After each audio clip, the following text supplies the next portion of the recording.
Hi hello welcome to our YouTube channel Mouni Krishna creations. How are you all? Green కలర్లో ఉండే టమాటా కాయలతో పచ్చడి ఎలా చేసుకుందామో చూద్దాం. మనం రెడ్ కలర్లో ఉండే టమాటాతో పచ్చడి టేస్ట్ చేసే ఉంటాం. చాలా టేస్టీగా ఉంది. నేను కూడా ఫస్ట్ టైమే ట్రై చేశాను. చాలా బాగా నచ్చింది. ఇది దోశలోకి కానీ ఇడ్లీలోకి కానీ అన్నంలోకి కానీ చాలా బాగుంది. ఈ టమాటాకాయ పచ్చడి ఎలా చేశానో ఎవరు చెప్పారో, ఎక్కడ చూసి చేశాను అనేది నేను మధ్యలో చెప్తూ ఉంటాను. వీడియోని స్కిప్ చేయకుండా చూడండి. నా ఛానల్ని ఫస్ట్ టైం విజిట్ చేసిన వారైతే తప్పకుండా సబ్స్క్రైబ్ చేసి సపోర్ట్ చేయడం మాత్రం మర్చిపోకండి. టమాటా కాయలను మంచిగా వాష్ చేసుకొని ఇలా కట్ చేసి పక్కన పెట్టుకోవాలి. ఇప్పుడు స్టవ్ వెలిగించి స్టవ్ పైన ఒక బౌల్ పెట్టుకొని కొద్దిగా ఆయిల్ వేసి ఆయిల్ మంచిగా వేడి కానివ్వాలి. ఆయిల్ మంచిగా వేడైన తర్వాత పచ్చిమిర్చి ముక్కలను ఇలా రెండుగా కట్ చేసుకోవాలి. పచ్చిమిర్చి కాస్త ఎక్కువగానే తీసుకున్నాను, చాలా బాగుంటుంది. ఇప్పుడు ఆయిల్ వేడి కాగానే ఈ పచ్చిమిర్చి వేసి ఆయిల్లో కొద్దిసేపు ఫ్రై చేసుకోవాలి. సండే మ్యాగజైన్స్ వస్తున్నాయి కదా, అందులో స్టోరీస్ చదవడం అంటే నాకు చాలా ఇష్టం. ఇప్పుడు చదవట్లేదు కానీ ముందు బాగా చదివేదాన్ని. అందులో అమ్మాయి ఏం చెప్పిందంటే, హాస్టల్లో ఉండేటప్పుడు సీక్రెట్గా వంట చేసుకునే వాళ్ళట ఫ్రెండ్స్ అందరు కలిసి. అలాంటప్పుడు ఇలా టమాటాకాయ పచ్చడి కూడా ఆమె చేసిందట, చాలా బాగా వచ్చిందని ఫ్రెండ్స్ అందరు మెచ్చుకున్నారట. ఆ రెసిపీని కూడా ఆమె ఎలా చేయాలో దాంట్లో మెన్షన్ చేసింది. అది ఎప్పటి నుండో చేయాలనుకుంటున్నాను, ఇప్పుడు కుదిరింది. ఇందులో కొన్ని మార్పులు చేర్పులు చేశాను. టేస్ట్ మాత్రం అదిరిపోయింది. మీకు కూడా నచ్చుతుంది, తప్పకుండా ట్రై చేయండి. ఇలా పచ్చిమిర్చి ఆయిల్లో వేగిన తర్వాత 5-6 వెల్లుల్లి రెబ్బలు, 1/2 కప్పు పల్లీలను వేసి అవి కూడా మంచిగా ఆయిల్లో ఫ్రై కానివ్వాలి. ఇలా కొద్దిసేపటికి పల్లీలు కూడా మంచిగా ఆయిల్లో వేగిపోతాయి. ఇప్పుడు 1 కప్పు మెంతికూర తీసుకుంటున్నాను. మెంతికూర కాడలతో సహా తీసుకుంటున్నాను. ఒకవేళ మీకు నచ్చకుంటే స్కిప్ చేయండి. అలాగే 1 కప్పు కొత్తిమీర కూడా వేసి వీటిని కూడా ఆయిల్లో ఫ్రై చేసుకోవాలి.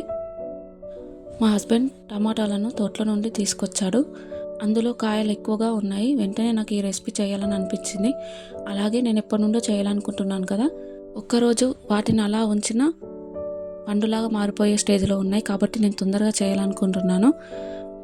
చేసేసాను అంతే. టేస్టీ రెసిపీ రెడీ అయింది. మీకు షేర్ చేయాలన్న ఉద్దేశంతో వీడియో తీశాను. అలాగే 1/2 కప్పు ధనియాలను కూడా వేసుకున్నాను. ఇవి రోస్ట్ చేసి పక్కన పెట్టుకున్నవి, అలానే కూడా వేసుకోవచ్చు. మళ్ళీ వేసాను ఎందుకు అనుకుంటున్నారా, అవి తక్కువ అనిపించినాయి అందుకే కొన్ని వేసాను. మొత్తం కలిపి 1/2 కప్ అయింది. ఇవి కూడా మంచిగా రోస్ట్ చేసుకున్న తర్వాత వీటన్నింటిని వేరే బౌల్లో తీసుకొని చల్లారనివ్వాలి. అంటే ఈ రెసిపీని మ్యాగజైన్లో చదివి చేశానన్నమాట. ఆమె చెప్పిన దాంట్లో కొంచెం యాడ్ చేశారు అంతే, ఇంకా టేస్టీగా ఉండడానికి. ఈ పచ్చడికి నాటు టమాటాలు అయితేనే బాగుంటుంది. ఈ చలికాలంలో నాటు టమాటాలు ఎక్కువగా లభిస్తాయి కదా, ఇలా కాయలు తెచ్చుకొని మీరు కూడా చేసుకోండి. ఒకవేళ నాటు టమాటాలు లభించకపోతే కొద్దిగా చింతపండు యాడ్ చేసుకోండి, ఆ పులుపుదనం వస్తుంది. ఎంతైనా నాటు టమాటాలు పుల్లగా ఉంటాయి కదా, ఆ పులుపుదనం ఎంత చింతపండు వేసినా రాదు. మళ్ళీ స్టవ్ వెలిగించి స్టవ్ పైన అదే ప్యాన్ పెట్టుకొని అందులో మరికొద్దిగా ఆయిల్ వేయాలి.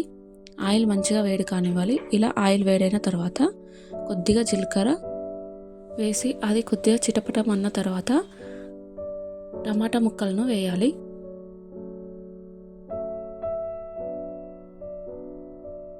టమాటా ముక్కలు అన్నీ వేసిన తర్వాత మంచిగా కలుపుకోవాలి.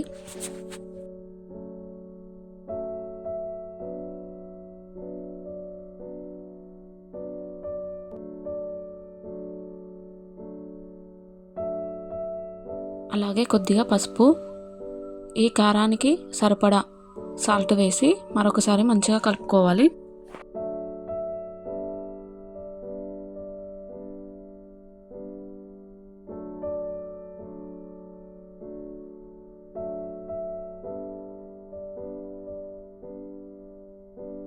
ఇలా మంచిగా కలుపుకున్న తర్వాత మూత పెట్టి లో ఫ్లేమ్లో ఉడికించుకోవాలి.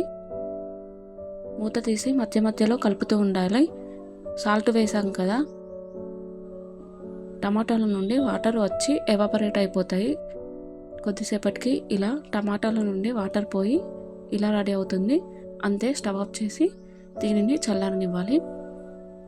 ఇప్పుడు మిక్సీ జార్ తీసుకొని అందులో ముందుగా మనము ఫ్రై చేసి పెట్టుకున్నాం కదా ఆ ఇంగ్రీడియంట్స్ని మిక్సీ జార్లో వేసుకొని మొదట గ్రైండ్ చేసుకోవాలి. ఇలా గ్రైండ్ చేసుకున్న తర్వాత ఇప్పుడు టమాటా ముక్కల్ని కూడా వేసి మంచిగా పేస్ట్ లాగా చేసుకోవాలి.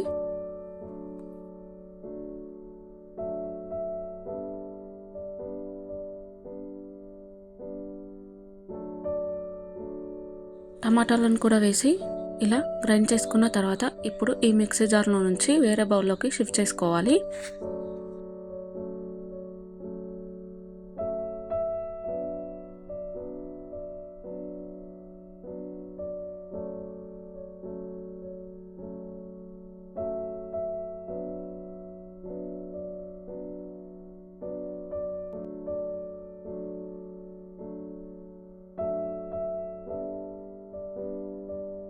కొన్ని ఆవాలు, కొద్దిగా జీలకర్ర, కొద్దిగా కరివేపాకు వేసి మంచిగా ఫ్రై చేసుకున్న తర్వాత అంతే, పోపును తీసుకొని పచ్చళ్ళలో కలపడమే. టేస్టీ టేస్టీ టమాటాకాయ పచ్చడి రెడీ. ఈ పచ్చడి మీకు నచ్చిందనే అనుకుంటున్నాను. నచ్చితే తప్పకుండా like, share, subscribe and comment చేయడం మాత్రం అసలు మర్చిపోకండి. ఒక్క లైక్ అయినా చేయండి. ఒకవేళ ఈ టమాటాకాయ పచ్చడిని నా వీడియోని చూసి ట్రై చేసిన వాళ్ళైతే ఎలా వచ్చిందో కామెంట్ బాక్స్లో చెప్పడం మాత్రం మర్చిపోకండి. ఈ పచ్చడి దోశలోకి, ఇడ్లీలోకి, వేడివేడి అన్నంలోకి చాలా బాగుంటుంది. తప్పకుండా ట్రై చేయండి. థ్యాంక్ యూ ఆల్ చివరి వరకు చూసినందుకు.